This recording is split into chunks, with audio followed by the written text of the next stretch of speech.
الحمد لله رب العالمين والعاقبة للمتقين والصلاة والسلام على سيد الأنبياء والمرسلين سيدنا ومولانا محمد وعلى آله وأصحابه أجمعين. أما بعد فأعوذ بالله من الشيطان الرجيم. بسم الله الرحمن الرحيم. إنا نحن نزلنا الذكر وإنا له لحافظون. وقال النبي الأكرم صلى الله عليه وسلم: اقرأوا القرآن فإنه يأتي يوم القيامة شفيعا لأصحابه. وقال عليه الصلاة والسلام: إن الذي ليس في جوفه شيء من القرآن كالبيت الخرب. صدق الله مولانا العلي العظيم وصدق رسوله النبي الكريم ونحن على ذلك لمن الشاهدين والشاكرين والحمد لله رب العالمين.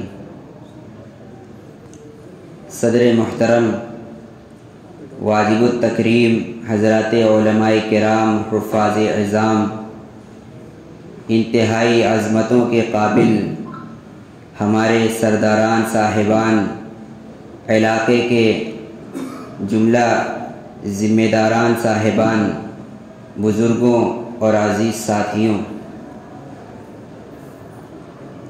اللہ تبارک و تعالی نے اس امت کو دو عظیم الشان نعمتیں عطا فرمائی ہیں، ایک کتاب اللہ اور دوسرے محمد الرسول اللہ صلی اللہ علیہ وسلم.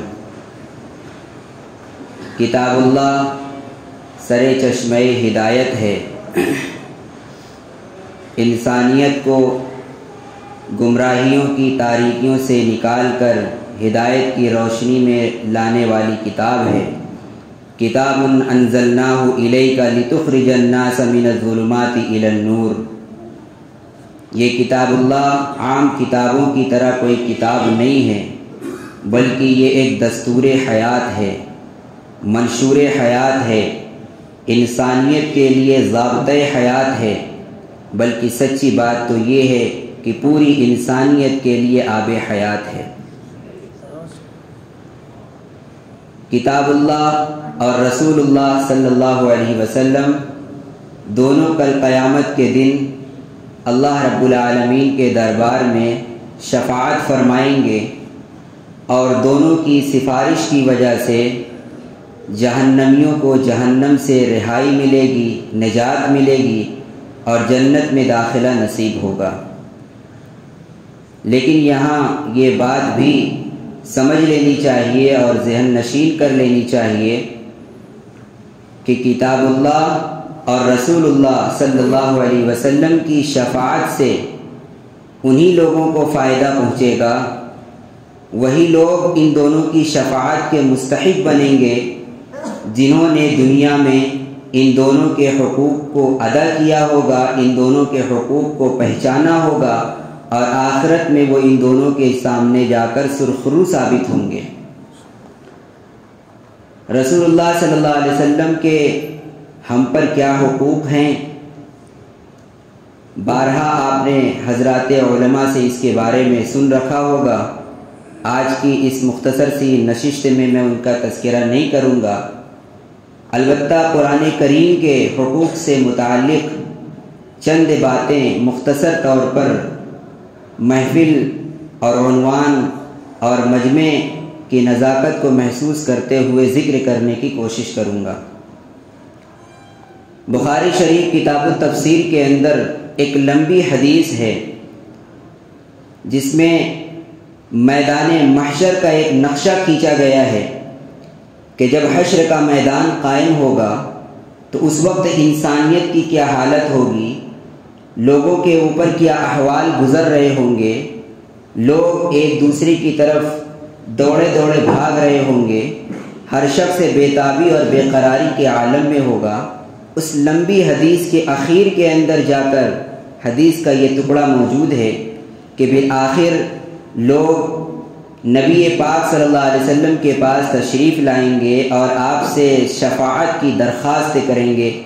اللہ کے نبی صلی اللہ علیہ وسلم اپنی امت کی مغفرت اور بخشش کے لیے شفاعت فرمائیں گے